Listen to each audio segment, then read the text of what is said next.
کیا۔ اب آدم سے قیامت تک جب تک قوم ہے ایک ہادی اللہ کی طرف سے مقرر کیا ہوا موجود ہے۔ اس آیت کے ذیل میں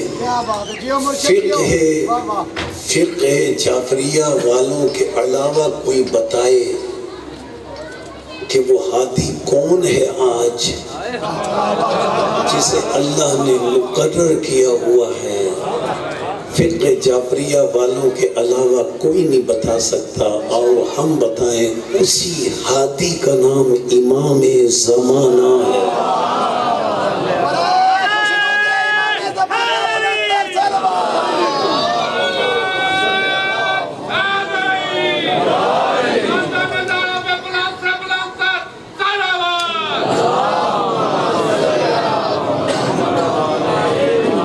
اللہ نے ہر قوم کے لیے ایک ہادی مقرر کیا۔ یہ ہادی کیوں آیا؟ انسانیت کو ہدایت کرنے، انسان کے ایمان کو سنوارنے، انسان کے عمل کو سنوارنے، تاکہ انسان کی آخرت سنور سکے، انسان جنت میں جا سکے۔ ہدایت کرنا اللہ کا فریضہ ہے، ہادی بھیجنا اللہ کا کام ہے۔ ہادی بنانا بندوں کا کام نہیں، اللہ کا کام ہے۔ جو ہادی اللہ نے بنائے ان کی کیا صفت ہے، ان کی کیا پہچان ہے، ان کی کیا علامت ہے؟ سورہ انبیاء، اللہ نے 21واں سورہ قرآن مجید کا اللہ نے بتایا کہ میں نے جو ہادی بھیجے ہیں ہدایت کے لیے ان کی پہچان کیا ہے۔ ارشاد ہوا وَجَعَلْنَاهُمْ أَئِمَّةً وَجَعَلْنَا، اللہ فرماتا ہے ہم نے جنہیں بنایا، أَئِمَّةً امام، ہم نے جنہیں امام بنایا وہ کون ہے؟ يَهْدُونَ بِأَمْرِنَا، یہ وہ ہے جو ہمارے امر سے ہدایت کرتے ہیں،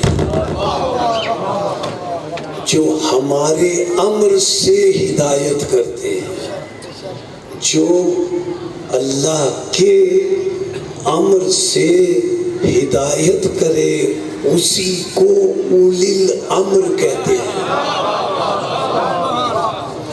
وَأَوْحَيْنَا إِلَيْهِمْ فعل الخیرات، ان ائمہ کی طرف ہم نے نیک کاموں کی وحی کی۔ وَإِقَامَ الصَّلَاةِ، ہم نے ان ائمہ کی طرف نماز کی ادائیگی کی وحی کی۔ وَإِيتَاءَ الزَّكَاةِ، ہم نے ان ائمہ کی طرف زکوٰۃ کی ادائیگی کی وحی کی۔ یہ کون ائمہ ہے؟ اب اللہ نے بتایا وَكَانُوا لَنَا عَابِدِينَ، لفظ آیت میں آیا کانو، کانو کا مطلب تھے۔ یہ کون ہے ائمہ جنہیں اللہ نے ائمہ بنایا؟ ارشاد ہوا وَكَانُوا لَنَا عَابِدِينَ، یہ وہ نہیں ہے، امام وہ نہیں ہے جو دنیا میں آ کر عبادت سیکھتے ہیں پھر عبادت کرتے ہیں۔ یہ ائمہ وہ ہیں جو کانو لنا عابدین، اللہ فرماتا ہے یہ پہلے سے ہمارے عبادت گزار بندے تھے۔ یعنی یہ آ کر عبادت نہیں سیکھتے، بلکہ یہ کون ہے؟ رسول سے پوچھا گیا یہ کون ہے؟ تو رسول نے فرمایا سنو، جمع متکلم کا رسول نے صیغہ استعمال کیا۔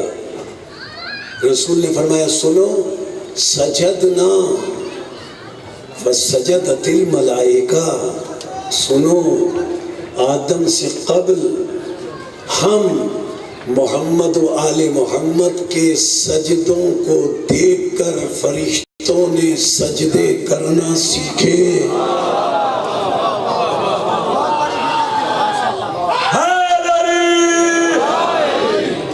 عبادت اس وقت تک ممکن نہیں ہے کہ جب تک علم نہ ہو. علم ہوگا تو عبادت ہوگی. کوئی جاہل عبادت نہیں کر سکتا. عبادت کے لیے علم کا ہونا ضروری ہے. تو ہمیں یہ دیکھنا چاہیے کہ کون وہ ہیں جنہوں نے دنیا میں آ کر علم حاصل کیا. کون وہ ہیں جو وہاں سے علم لدنی کے مالک تھے. فرق واضح ہوا. وہ اور ہیں جو دنیا میں آ کر علم حاصل کرتے ہیں. یہ ائمہ وہ ہیں کہ جب تیسرے دن علی رسول کے ہاتھوں پر ظہور کے بعد، دنیا میں ظہور کے بعد جب علی رسول کے ہاتھوں پر بلند ہوتے ہیں تو علی رسول سے عرض کرتے ہیں یا رسول اللہ زبور سناؤ، یا رسول اللہ توریت سناؤ، یا رسول اللہ انجیل سناؤں، اور یا رسول اللہ وہ قرآن سناؤں جو ابھی نازل ہی نہیں ہوا.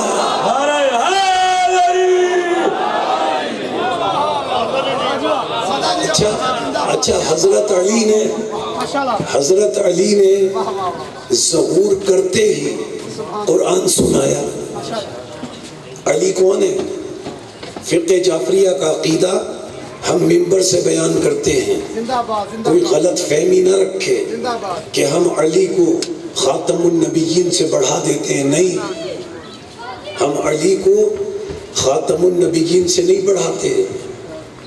ہم بتائیں علی کون ہے؟ فقہ جعفریہ کا عقیدہ علی کے بارے میں کیا ہے؟ خود علی سے پوچھا گیا مولا ذرا اپنا تعارف کرائیں. تو علی نے کیا تعارف کرایا؟ یہ فقہ جعفریہ کا عقیدہ ہے جو ہم ممبر سے اعلان کر رہے ہیں. تو مولا علی نے اپنا تعارف کرایا انا عبد من عبید محمد المصطفیٰ. یہ عقیدہ فقہ جعفریہ کا کہ علی محمد مصطفیٰ کے ایک ادنا غلام ہے. علی کون غلام؟ علی غلام دنیا میں ظہور کرتا ہے تو قرآن سناتا ہے.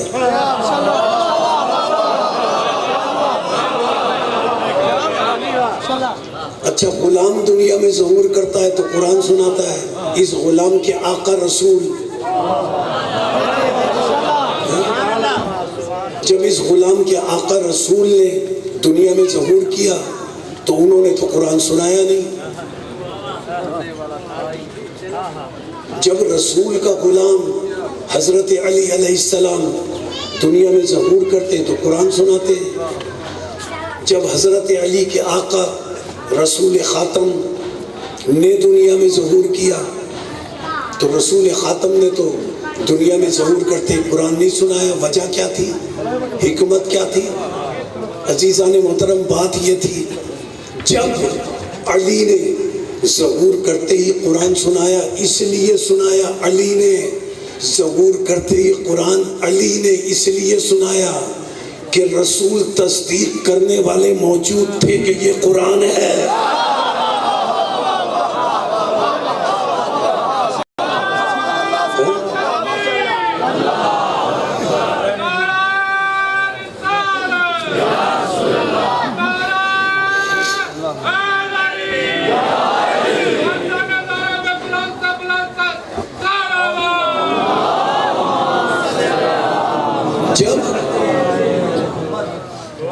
جب رسول نے ظہور کیا،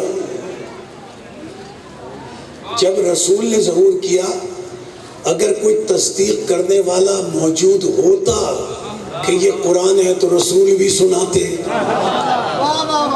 ورنہ اگر رسول ظہور کرتے ہی رسول اگر قرآن سنانے لگتے لوگ کہتے پتہ نہیں یہ کیا پڑھ رہے ہیں. اسی لیے اللہ نے سورہ طٰہٰ میں فرمایا قرآن مجید کا 20واں سورہ آیت میں واضح ہے اللہ نے ارشاد فرمایا رسول سے خطاب کر کے لا تعجل بالقرآن من قبل ان یقضى الیک وحیہ. اللہ نے فرمایا اے رسول خاتم، یہ آیت اس بات کی دلیل ہے کہ اگر رسول چاہتے تو ظہور کے وقت قرآن پڑھ سکتے تھے. یہ آیت اس بات کی دلیل ہے. اللہ نے فرمایا لا تعجل بالقرآن، اے رسول قرآن کو پڑھنے میں جلدی نہ کیا کرو. من قبل ان یقضى الیک وحیہ، اے رسول جب پوری وحی جبریل پہنچا دے پھر قرآن پڑھا کرو.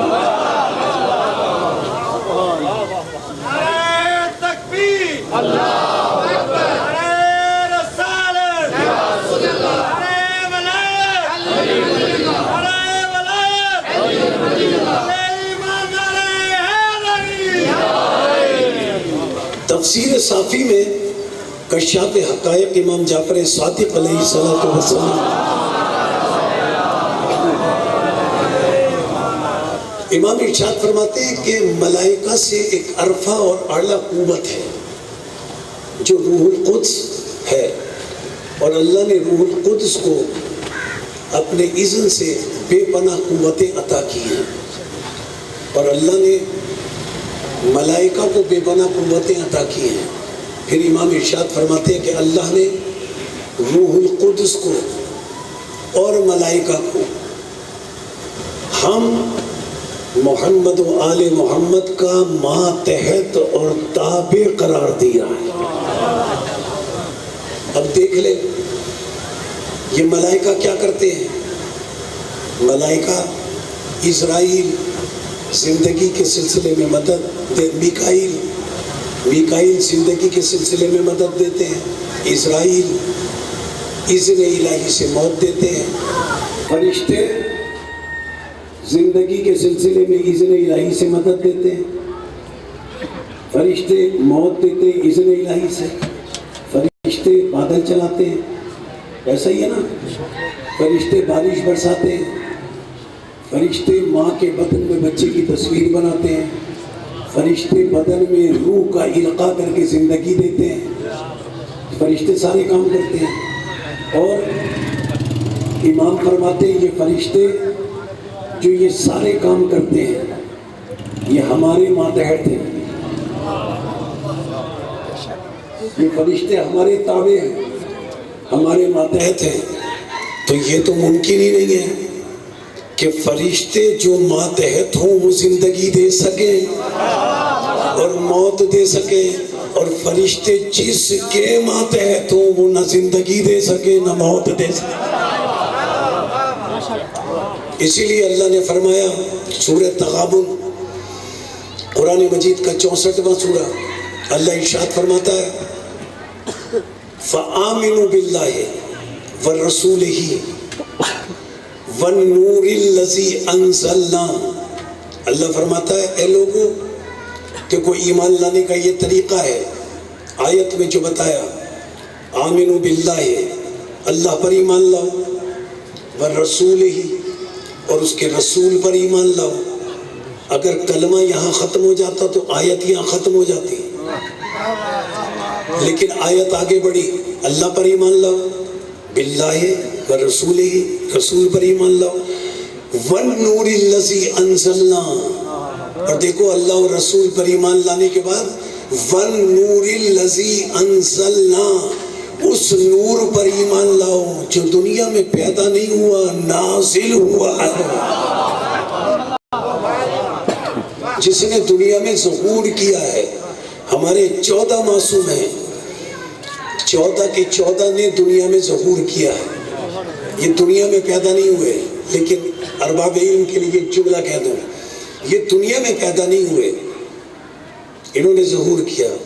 لیکن ایک بات تو طے ہے نا کہ ہمارے یہ 14 معصوم کبھی نہ کبھی پیدا تو ہوئے.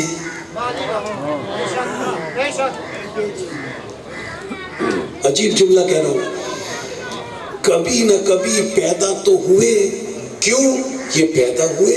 آدم سے قبل اس وقت، آدم علیہ السلام سے قبل اس وقت جب وقت نہ تھا، تاریخ نہ تھی. ہم ان کی تاریخ ولادت تو منا ہی نہیں سکتے، اس لیے کہ جب یہ پیدا ہوئے اس وقت تاریخ بھی نہیں تھی، وقت بھی نہیں تھا. لیکن یہ تو طے بات ہے کہ یہ پیدا ہوئے. اب ایک جملہ کہہ رہا ہوں پڑھے لکھے اور ارباب علم کے لیے، یہ دوہرا کر جملہ، اگلا جملہ کہہ رہا ہوں، یہ پیدا تو ہوئے اس لیے علی کی شان ولایت بڑی نرالی ہے اور فاطمہ بنت اسد خدا سے سوالی ہے. یہ ولایت ایمان پہ عظما میرا جواب کہ میرا مکان خالی ہے.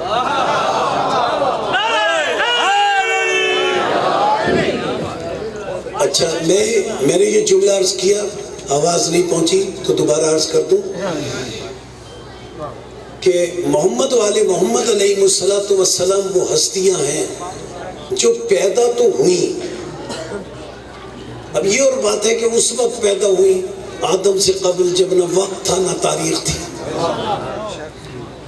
ہمیں نہ وقت معلوم ان کا ولادت کا، نہ تاریخ معلوم، اس لیے ہم ان کی تاریخ ولادت منا نہیں سکتے. ہم ان کا تاریخ ظہور مناتے ہیں اس لیے کہ ہمیں ان کی تاریخ ظہور کا علم ہے. لیکن یہ بات طے ہے کہ یہ پیدا ہوئی کیوں؟ اس لیے کہ جو پیدا نہ ہوا وہ اسے اللہ کہتے ہیں. تو جنہیں اللہ نے ائمہ بنایا، جنہیں اللہ نے ہادی بنایا، جنہیں اللہ نے امام بنایا، ان کی پہچان کیا بتائی؟ یہدون بامرنا، کہ وہ ہمارے امر سے ہدایت کرتے ہیں. اچھا اب ایک دوسری پہچان ان کی اللہ بتا رہا ہے، جنہیں اللہ نے ہادی بنایا. اب دوسری پہچان اللہ نے بتائی، سورہ آراف، قرآن مجید کا 7واں سورہ. اللہ کا ارشاد ہوا، قالوا الحمد للہ الذی ہدانا لہذا. قالوا الحمد للہ الذی ہدانا لہذا وما کننا لنہتدی لولا ان ہدانا اللہ لقد جاءت رسل ربنا بالحق. یہ دوسری پہچان اللہ نے ان کی بتائی جنہیں اللہ نے ہادی بنایا. وہ پہچان کیا ہے؟ قالو تفسیر صافی اور اصول کافی میں اس آیت کے لفظوں کی تفسیر اور وضاحت موجود ہے، اور لفظ خود بتا رہے ہیں قرآن کے کہ ان کے معنی کیا ہیں. اللہ نے فرمایا قالو، قیامت میں، حشر کے میدان میں، آخرت میں، جب جنت میں جانے والے جنت میں جانے لگیں گے تو امام اس آیت کے ذیل میں فرماتے ہیں کہ جنت میں جانے والوں کو جنت میں داخل کرنے سے قبل، داخل کرنے سے پہلے محمد اور آل محمد علیہ السلام کے سامنے لا کر کھڑا کیا جائے گا، اور اس وقت وہ محمد و آل محمد علیہ السلام کے سامنے یہ جملے کہیں گے جو قرآن نے نقل کیے سورہ آراف میں. وہ جنت میں جانے والے کہیں گے قالو، وہ کہیں گے الحمدللہ الذی ہدانا، اللہ کا لاکھ لاکھ شکر ہے جس نے ہمیں ہدایت کی اور ہم جنت میں جا رہے ہیں. اللہ کا لاکھ لاکھ شکر ہے. اب آیت میں ایک لفظ لائق توجہ ہے، الحمدللہ الذی ہدانا، اللہ کا لاکھ لاکھ شکر ہے جس نے ہمیں ہدایت کی. آیت کا اگلا لفظ کیا ہے؟ ہدانا لہذا. آل محمد کے سامنے انہیں لایا جائے گا جنت میں جانے والوں کو، اور وہ کہیں گے اللہ کا لاکھ لاکھ شکر ہے کہ ہمیں جنت ملی، اللہ نے ہماری ہدایت کی، لہذا ان محمد و آل محمد کے وسیلے سے.